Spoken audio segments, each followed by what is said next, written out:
सभी लोगों को नमस्कार। दोस्तों, आज गोरखपुर कचहरी में दिन दहाड़े एक हत्याकांड हुआ है। उस हत्याकांड में दिलशाद हुसैन नाम के युवक को भागवत निषाद नाम के एक व्यक्ति ने गोली मार करके हत्या कर दी। अब इस हत्या के बाद से फेसबुक पर लगातार पोस्ट शेयर हो रहे हैं, जिसमें यह बताया जा रहा है कि दिलशाद हुसैन एक नाबालिग लड़की के साथ बलात्कार किया था और उस पर बलात्कार का मुकदमा चल रहा था और इसी दौरान उसके पिता ने, यानी लड़की के पिता ने जो है उसकी हत्या कर दी। अब ये जो पूरा वाकया है, इस वाकये को ले करके, चूंकि दिलशाद हुसैन मुस्लिम था, उसके लड़की के पिता हिंदू थे, तो हिंदू वाले पेज बड़े गर्व से शेयर कर रहे हैं कि लड़की के पिता ने हत्या कर दी और अच्छा किया। बलात्कार को लेकर के हमारे देश में जो आक्रोश है, वो आक्रोश हमारी आंखें बंद कर देता है और हम बिना कुछ सोचे समझे उसको पोस्ट करते रहते हैं।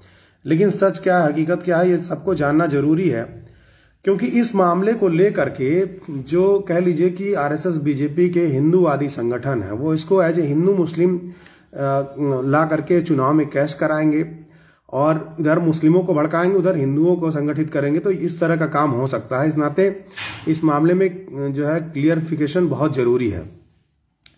देखिए, सबसे पहले जान लीजिए कि दिलशाद जो है वो बिहार का रहने वाला है और बड़हलगंज से जब आप आगे जाइए गोरखपुर में, तो वहाँ एक पटना चौक है, वहाँ पर उसकी एक दुकान है। दुकान के सामने ही उस लड़की का भी घर है और उस लड़की के पिता जो भागवत निषाद हैं, जिन्होंने उसकी हत्या की है आज। अब ये जो दिलशाद नाम का लड़का है, इसने क्या किया था कि लगभग 1.5 साल पहले वो जो भागवत निषाद, उनकी बेटी और ये दिलशाद दोनों भाग गए थे और भाग करके उन्होंने शादी किया। ठीक है, उन्होंने भाग करके शादी किया और फिर उसके बाद वो गिरफ्तार हो गए। तो ये जो लड़की को ले करके आदमी भाग करके शादी करता है, इसमें ज्यादातर मामले क्या होते हैं? देखिए, जो भागते हैं पहले नंबर तो वो अपरिपक्व होते हैं, टीनएजर्स होते हैं, उनको समझ नहीं होती समाज की, इस नाते वो भाग जाते हैं और सोचते हैं कि यही हमारी दुनिया है। और जब उन्होंने भाग करके शादी किया, शादी करने के बाद जब वो पकड़े गए, तो इस मामले में होता यह है कि लड़की का मोबाइल डिटेल निकाला जाता है, या लड़की के घर वालों में, लड़की के माँ को या लड़की के बहन को या किसी उसकी सहेली को उस लड़की के बारे में लड़के के चक्कर से पता होता है। लेकिन इस मामले को किनारे करके सीधे सीधे लड़के के ऊपर अपहरण और हत्या का मुकदमा दर्ज करा दिया जाता है। यह मामले आपके आसपास भी हुए होंगे। हर गांव में हर तीसरे चौथे घर की एक कहानी है कि लड़की लड़का भाग जाते हैं, फिर लड़की के घर वाले जाते हैं और थाने में लड़के के खिलाफ अपहरण और बलात्कार का मुकदमा दर्ज करा देते हैं। अगर लड़की नाबालिग है तो उसके ऊपर पास्को एक्ट भी लग जाता है। इस केस में भी, दिलशाद हुसैन के केस में भी यही हुआ। जो भागवत निषाद जी हैं, उनकी लड़की और ये दिलशाद हुसैन लड़का दोनों एक दूसरे से प्यार करते थे। दोनों भागे और भाग करके शादी की। लेकिन जब वो पकड़े गए, उसके पहले एफआईआर दर्ज हो चुका था अपहरण का, और उसके बाद लड़की जब आई पकड़ी जाती है तो उसका मेडिकल चेकअप होता है। मेडिकल चेकअप में उसके साथ सेक्सुअल इंटरकोर्स की बात सामने आ जाती है, साबित हो जाता है, और उसी पर रेप का मुकदमा दर्ज हो जाता है। और अगर लड़की नाबालिग है तो पास्को एक्ट भी लग जाता है। तो ठीक यही मामला चल रहा था। और इस मामले में जो समाज है, हमारा जो समाज, आप जानते हैं कि हिंदू मुस्लिम सब में बटा हुआ है, जात पात में बटा हुआ है, लेकिन सेम जाति का मामला होता है और सेम कास्ट का मामला होता है, सेम धर्म का मामला होता है, तब भी यह मुकदमा लिखवा दिया जाता है। क्योंकि हमारा जो समाज है, इस समाज में लड़के का लड़की के साथ भाग जाना या बिना माँ बाप के मर्जी से शादी कर लेना, या इसको एक लाइन में कह लीजिए कि प्रेम विवाह कर लेना, एक बहुत बड़ा गुनाह और अपराध है।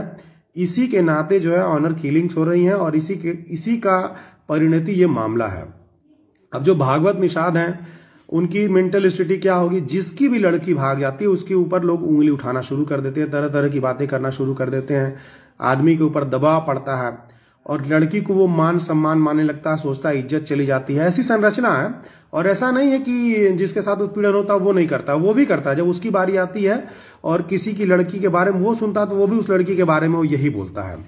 और तथाकथित जो जाति और धर्म के ठेकेदार हैं, वो इसको और बड़ा इशू बनाते हैं कि वो मुस्लिम के साथ भाग गई या हिंदू के साथ भाग गई, या फिर उसने छोटी जाति के लड़के के साथ शादी कर लिया या बड़ी जाति के लड़के के साथ शादी कर लिया। अब मामला यही हुआ, इनको लोगों ने चढ़ाया होगा, इनको लगा होगा कि हमारा सामाजिक जो है रूप से बहुत बेइज्जती और बदनामी हो रही होगी, और इन्होंने उसकी हत्या कर दी। अब वो हत्या हो गई तो बिना सोचे समझे तमाम लोग, खास करके निषाद जाति के लोग जो हैं, हालांकि हमारे देश में बलात्कार को लेकर के बहुत गुस्सा है लोगों में, उस गुस्से में अगर किसी के ऊपर झूठा भी आरोप लग जाता है तो वो गुस्से का शिकार हो जाता है, वो उभर नहीं पाता है, वो फिर बर्बाद होना उसका तय है, उसकी जिंदगी खत्म होनी तय है। यहां तक कि अगर भीड़ के हाथ में बलात्कार का आरोपी मिल जाए तो उसको पीट पीट करके मार भी देंगे लोग, ऐसी मानसिकता बन गई है। और उसका फायदा उठा करके जो अपराधी आराम से अपराध करके निकल जाता। खैर, इस मामले में हुआ ये कि आजकल हार्डकोर हिंदू बने फिर रहे जो लोग हैं, जो खास करके निषाद बिरादरी के लोग हैं, इसको बहुत खुल करके और सीना चौड़ा करके और इसको पोस्ट को उन्होंने शेयर किया और बताया कि जो है कि निषाद जाति की लड़की, नाबालिग लड़की से जो रेप का मामला हुआ था, उस मामले में पिता ने जो है ऑन स्पॉट फैसला किया और उसकी रेपिस्ट की हत्या कर दी। लेकिन सच ये है कि वो दोनों लड़की लड़का एक दूसरे से प्यार करते थे और वो दोनों भाग करके शादी किए थे। शादी करने के बाद वो दोनों पकड़े गए, चूंकि नाबालिग थे इस नाते रेप का मुकदमा, पास्को एक्ट का मुकदमा उसके ऊपर चल रहा था। और इसमें लोक लाज जो है और जातिगत और धर्म को लेकर के जो सामाजिक व्यवस्था है उससे कुंठित होकर के ही लड़की के पिता ने जो है ये कदम उठाया है। अब मैं कुछ पोस्ट आपको दिखा दे रहा हूं, जो लोग पोस्ट कर रहे हैं वो किस तरह का पोस्ट कर रहे हैं। मुझे 1 सेकंड का वक्त दीजिए, मैं पोस्ट दिखाता हूं। ये पोस्ट आप देखिए, दुष्कर्म के आरोपी युवक की गोली मारकर हत्या है, ठीक है। इसमें भी कहीं ये नहीं लिख रहा है कि ये प्रेम संबंध था या कुछ था, इन्होंने लिख दिया, ठीक है। अब ये एक निषाद जी हैं लिख रहे हैं, बलात्कारी को गोली मारकर हत्या, भागवत निषाद भागे नहीं, हाजिर हुए, दिलशाद उनकी नाबालिग बेटी से बलात्कार किया था, हमें गर्व है, ठीक है। ये भी स्टोरी नहीं जान रहे या जानबूझ करके जो है इसको कैश करा रहे हैं कि भाई हाँ हमें गर्व है, ठीक है। बलात्कारी को गोली मारकर भागवत निषाद भागे नहीं, हाजिर हुए, अब ये भी वही चीज है।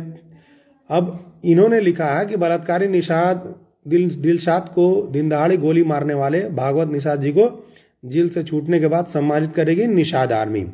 तो निषाद आर्मी सम्मानित करने की बात हो रही है, ठीक है। पुलिस ने भी जो ट्वीट किया है उसमें भी पुलिस ने स्पष्ट नहीं कुछ लिखा आज कलेक्ट्रेट परिसर में के पास वादी भागवत निषाद के द्वारा प्रतिवादी दिलशाद हुसैन को गोली मार दिया गया, आरोप को मसला पकड़ लिया गया। मृतक स्वयं आरोपी के नाबालिग बेटी के दुष्कर्म का आरोपी था। मौके पर सभी वरिष्ठ अधिकारी मौजूद रहे, लेकिन इनके थोड़ा सा भी सेंस नहीं, अगर ये डाल देते हैं कि लव मैरिज का मामला था तो कम से कम एक र्यूमर नहीं उठ पाता। और फिर इसी तरह से सारे पोस्ट हो रहे हैं, तो ये सारे पोस्ट एक तरह से कह लीजिए कि अपने आप को क्या कहते हैं कि गर्व से ये सब पोस्ट शेयर किया जा रहा है कि हमें गर्व है कि हमने जो है मार दिया और ये कर दिया। लेकिन आप इसके पीछे की संरचना, सामाजिक संरचना समझिए। ठीक है, उसने लड़की ने भाग करके शादी किया या फिर उसके ऊपर आरोप लगा, लेकिन लड़कियां भागती क्यों हैं, इस पर कभी आप सोच पाते हैं?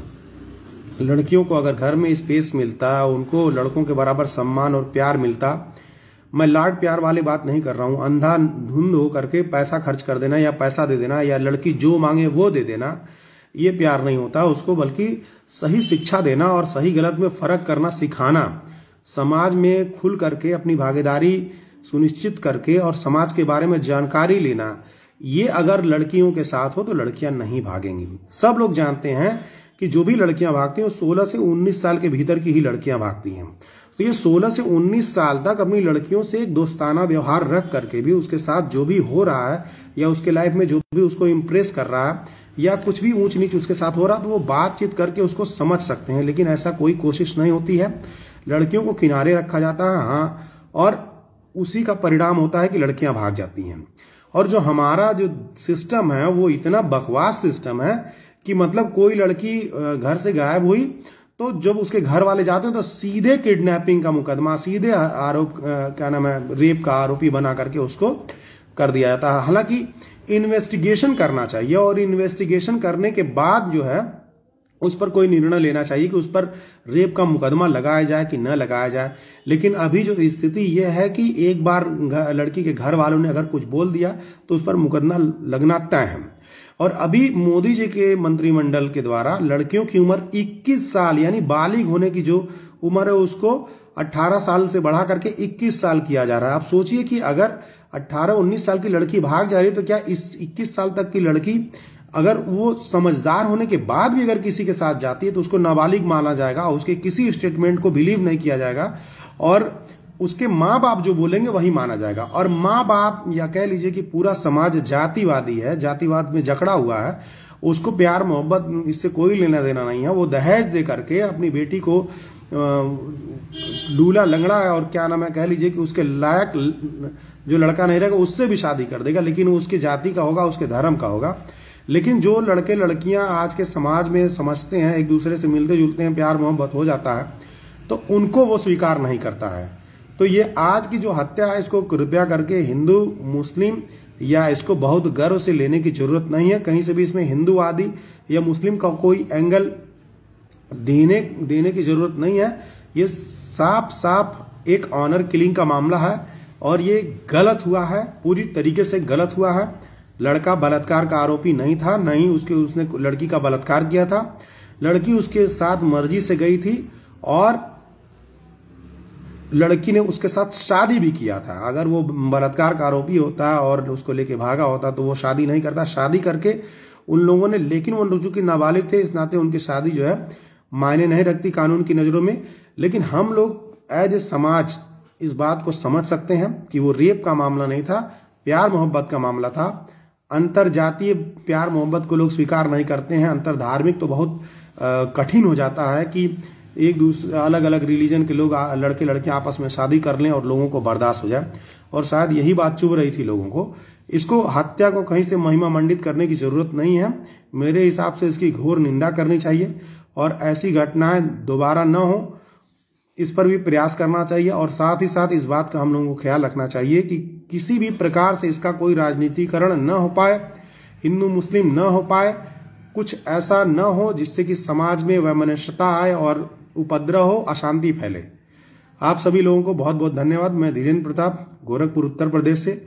मेरा मोबाइल नंबर है 8960043920। और आप लोगों ने इतनी देर तक हमारी बातों को सुना उसके लिए बहुत बहुत धन्यवाद।